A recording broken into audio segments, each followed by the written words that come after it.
அமைச்சர் அமித்ஷா இன்று ஜம்மு காஷ்மீர் செல்கிறார்.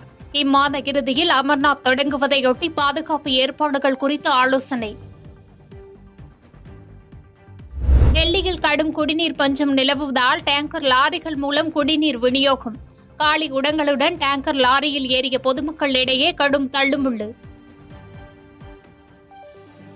சாதி மறுப்பு திருமணம் செய்து வைத்ததற்காக நெல்லை மார்க்சிஸ்ட் கட்சி அலுவலகம் சூறையாடப்பட்ட வழக்கில் 13 பேர் கைது.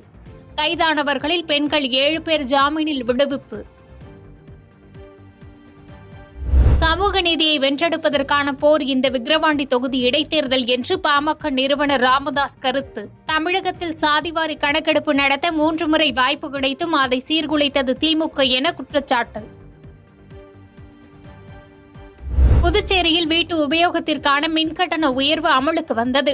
யூனிட் ஒன்றுக்கு 45 பைசா முதல் 75 பைசா வரை உயர்ந்துள்ளது. தியாக பெருவாழ்வு கோட்பாட்டின்படி செயல்படும் இஸ்லாமியர்களுக்கு பக்ரீத் வாழ்த்து தெரிவித்தார் தமிழக காங்கிரஸ் கமிட்டி தலைவர் செல்வ பெருந்தகை. இஸ்லாமிய சமுதாயத்தினரின் உரிமைகள் நிச்சயம் பாதுகாக்கப்படும் என்றும் உறுதி. படுக்கை வசதி கொண்ட வந்தே பாரத் ஸ்லீப்பர் ரயில்கள் 2 மாதங்களுக்குள் பயன்பாட்டிற்கு வரும் என்று ரயில்வே துறை அமைச்சர் அஸ்வினி வைஷ்ணவ் தகவல். பணிகள் 95% இறுதிக்கட்டத்தை எட்டியுள்ளதாகவும் அறிவிப்பு. கேரளாவிலிருந்து குமரிக்கு இறைச்சி கழிவுகள் ஏற்றி வந்த வாகனத்தை சிறைபிடித்த பொதுமக்கள். சம்பவ இடத்திற்கு விரைந்த சுகாதார அதிகாரி ராஜேஷ் தலைமையிலான ஊழியர்கள் கழிவுகள் ஏற்றி வந்த அந்த வாகனத்திற்கு ரூபாய் 1 லட்சம் அபராதம் விதித்து எச்சரிக்கை. தமிழகத்தின் ஒரு சில இடங்களில் வரும் 19ஆம் தேதி வரை இடி மற்றும் மின்னலுடன் கூடிய லேசானது முதல் மிதமான மழைக்கு வாய்ப்பு. சென்னை மற்றும் புறநகரில் அடுத்த 2 தினங்களுக்கு வானம் ஓரளவு மேகமூட்டத்துடன் காணப்படும் என்றும் வானிலை மையம் தகவல். 2026 சட்டமன்ற தேர்தலில் மக்களின் பேராதரவுடன் அதிமுக ஆட்சி மலர்வது உறுதி.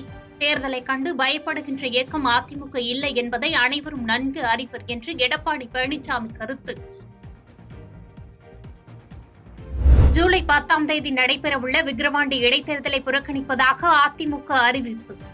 தேர்தல் சுதந்திரமாகவும் நியாயமாகவும் நடைபெறாது என்பதால் தேர்தலை புறக்கணிப்பதாக எடப்பாடி பழனிசாமி விளக்கம்.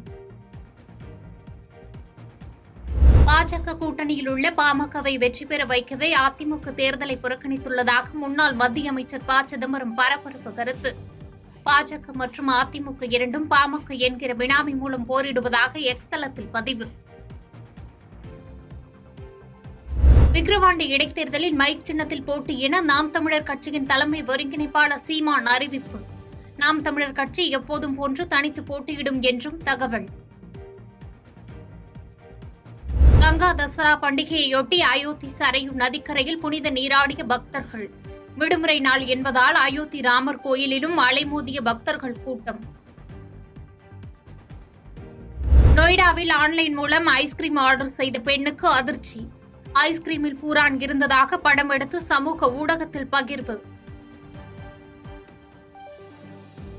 ஜப்பானில் பரவி வரும் புதிய சதை உண்ணும் பாக்டீரியாவால் 2 நாட்களில் உயிரிழப்பு ஏற்படும் அபாயம். இதுவரை 1000 பேருக்கு பரவி இருப்பதாக ஜப்பான் தொற்று நோயியல் துறை அதிர்ச்சி தகவல்.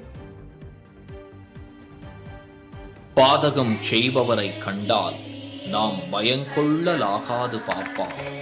மோதி மிதித்து விடு பாப்பா, அவர் முகத்தில் உமிழ்ந்து விடு பாப்பா. அண்மை செய்திகளை உடனுக்குடன் தெரிந்து கொள்ள இணைந்திருங்கள் இயம்நாடு தொலைக்காட்சியுடன்.